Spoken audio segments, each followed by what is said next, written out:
हम सर देखते हैं कोई ना कोई शुरली आ जाती है भारत से अचानक। कभी उनका कोई पॉलिटिकल लीडर बोल पड़ता है, कभी उनका कोई मिलिट्री लीडर उठता है और जो वो ख्वाब देखता है वो ही आके बयान दे देता है। अभी सर ये जनरल उपेंद्र द्विवेदी ने दोबारा कहा जी कि ऑपरेशन सिंदूर 2 की तैयारियां हो रही हैं। और मैं उनकी स्टेटमेंट के बाद भारत में कई लोगों को सुन रहा था, वो कहते हैं तुम्हारी तैयारियां हमने पिछले साल तो देख ली थी, वैसी तुम्हारी तैयारियां अभी भी होंगी। लेकिन सर बड़ा सवाल ये है कि इस पाई का लीडर मतलब आपका एक चीफ है एक बड़े इंस्टीट्यूशन का, वो उठ के इस तरह की स्टेटमेंट्स दे, ये किस तरह की घटिया सोच की अक्कासी करता है सर? इस सोच की अक्कासी नहीं करता, ये उनका स्ट्रेटेजिक कंस्ट्रक्ट ही जब हिंदुत्व बेस्ड हो गया है। आप मेरे से बेहतर जानते हैं इन लोगों को और आप तो उनके साथ प्रोग्राम्स करते हैं माशाल्लाह। You make us very proud in those programmes. Thank you very much. तो ये this is not a military leader, he is not a military leader. Military leaders जो होते हैं वो कभी भी पॉलिटिकल स्टेटमेंट्स नहीं देते। Any statement about the war is a political statement. Military leaders ने जो पॉलिटिको मिलिट्री ऑब्जेक्टिव्स के बीच में से जो मिलिट्री ऑब्जेक्टिव्स होते हैं उसकी बात करते हैं। वो जब तक उसको ऑर्डर नहीं मिलते ऑपरेशन करने के न करने के, वो फ्यूचर कोर्स नेशन का नहीं बताते। War is a national activity जो कौम के लिए लड़ी जाती है और पॉलिटिकल लीडर जो कौम की नुमाइंदगी करते हैं वो उसके बारे में स्टेटमेंट देते हैं कि हमने पहले तो अगर सिंदूर 2.0 उन्होंने करना है और पूरी तैयारी है, तो इसका मतलब है सिंदूर 1.0 की शिकस्त को वो मान रहे हैं। 1.0 has not brought them those results जो वो चाहते थे, इसलिए तो 2 की जरूरत पड़ गई है। और मेरी नजर में ये 3 करेंगे। 2 तो ऑलरेडी जारी है अफगानिस्तान की सरजमीन से टेररिज्म की शक्ल में, 2 भी जारी है। 1 भी हमने देख लिया है, 2 को भी हम फेस कर रहे हैं, 3 को भी फेस करते रहेंगे। He is a militant wing commander of संघ परिवार। इनकी जो अपॉइंटमेंट्स हैं, इनकी जो स्टेटमेंट्स हैं, इनकी जो लॉयल्टी है, that is with the saffronized leadership के साथ है। इंडिया की ये नुमाइंदगी नहीं करते, न ये भारत उस भारत की जो अपने आप को सो कॉल्ड सेकुलर तो कभी भी नहीं। एक चीज हैदर बड़ी जरूरी है हमारी समझने, इन स्टेटमेंट्स को ये जो आ रही है, ये this is not a new phenomena for Pakistan और पाकिस्तान की मिलिट्री के लिए। हमने सारी जिंदगी नहीं की थी। ये एग्जिस्टेंशियल थ्रेट 1953 ऑनवर्ड हमें शुरू से मिल रहे हैं, पहले दिन लियाकत अली खान साहब वगैरह का जब टाइम था तो they wanted to have good relationship with India और रियलिटीज के साथ वो चलना चाहते थे। गुड रिलेशनशिप मीन कि वो को एग्जिस्टेंस की बात करते थे, लेकिन अभी तक ये हमारे वजूद को नहीं मान। ये स्टेटमेंट्स वहीं से फ्लो करनी है और ये होती रहेगी। लेकिन स्टेटमेंट्स के साथ साथ जो मोदी है उसकी एप्लीकेशन भी हमने देख ली है, उसकी वो एप्लीकेशन और करे, क्योंकि he believes in kinetic application also. वो कन्वेंशनल मैक्सिमम फोर्स में को यूज करने में बिलीव करते हैं। That's why they are weaponizing water, they are weaponizing human issues, human rights के हर चीज को वो वेपनाइज कर देते हैं।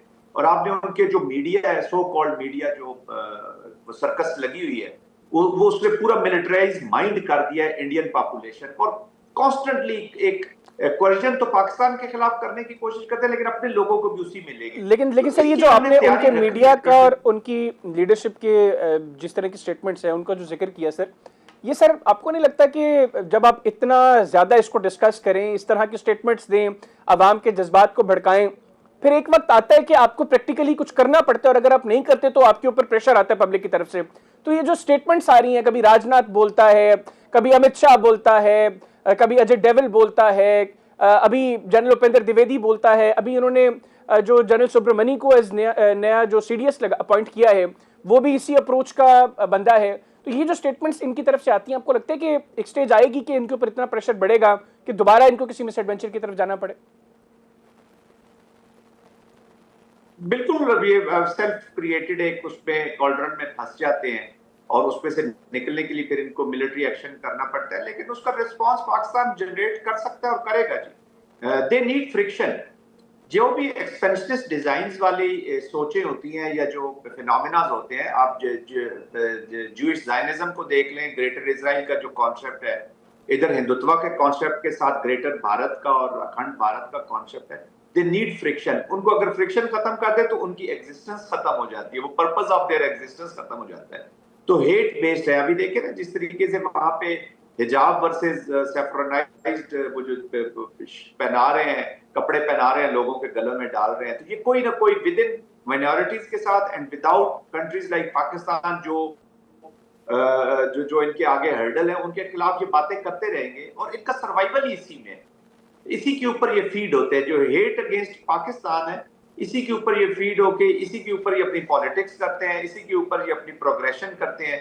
अब वहां का जो आपने लॉयल्टी भारत के साथ नहीं दिखानी उनकी आर्मी ने, जो सेकुलर सोच के साथ नहीं दिखानी, आपने अपनी लॉयल्टी दिखानी है संघ परिवार के साथ, बिल्कुल सही। आपने अपनी लॉयल्टीज दिखानी है भारत की हिंदुत्व की एप्लीकेशन के साथ, तो उसी में आप प्रोग्रेस करेंगे, उसी में इनका सर्वाइवल है। But having said that, we as a nation how prepared we are, मैं इस पे ज्यादा इंटरेस्टेड हूं कि जब भी वो हमारे साथ कुछ करते हैं हम उसकी तैयारी कितनी कर रहे हैं। तो अल्हम्दुलिल्लाह पाकिस्तान इज मूविंग फॉरवर्ड, और पाकिस्तान की जो मिलिट्री लीडरशिप इस वक्त मौजूद है, they are cognizant of this. आपने अभी पिछले दिनों शंग्रीला डायलॉग जब हुआ उसमें आपने पाकिस्तान के वर्जन्स देख लिए कि वेयर आर वी। तो multi domain Pakistan is preparing, Pakistan is prepared. This time this pain will be felt by the people of India, to be very honest. ये बड़ा इनको क्लियर मैसेज होना चाहिए। और दिस इज नॉट कि I am a defence analyst, I am a retired general, मैं हैदर अयाद खान के programme में बैठ के ये बात कर रहा हूँ। This is what all the plans are.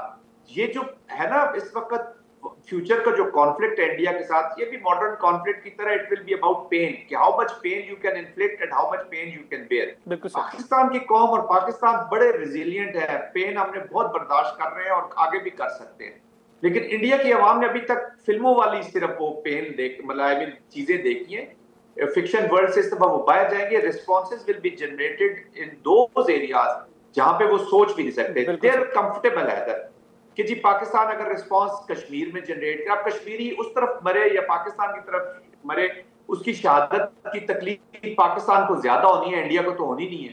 Punjab में अगर रिस्पांस जाता है सिखों के खिलाफ, तो वो तो शुक्र करते हैं कि सिखों के खुद इन्होंने अपने मिसाइल फायर की इस दफा सिखों के ऊपर, तो वो शुक्र करेंगे कि जी हम नफरत पैदा करें। जो गुडविल एस्टेब्लिश हुई है पंजाब के सिखों में पाकिस्तान के बारे में because of their religious freedom और बहुत सारी चीजें चल रही, लेकिन पाकिस्तान अब इस तरह रिस्पांस जनरेट करेगा इनटू दो एरियाज जहां पर ये सोच 7-7 साल के 4-4 साल के बच्चों को शहीद करके अगर वो ये समझते हैं कि इनको हम टेररिस्ट डिक्लेयर करके पाकिस्तान को तकलीफ देंगे, तो इस तरह तकलीफ उनको भी बड़ी बर्दाश्त करनी पड़ेगी, which is not good for the reason. इसमें कोई शक नहीं है। पाकिस्तान को एग्जिस्ट करना चाहता है पीसफुली, लेकिन ऑनरेबली और अपनी सॉवरेनिटी के लिए किसी हद तक जाने को तैयार हो।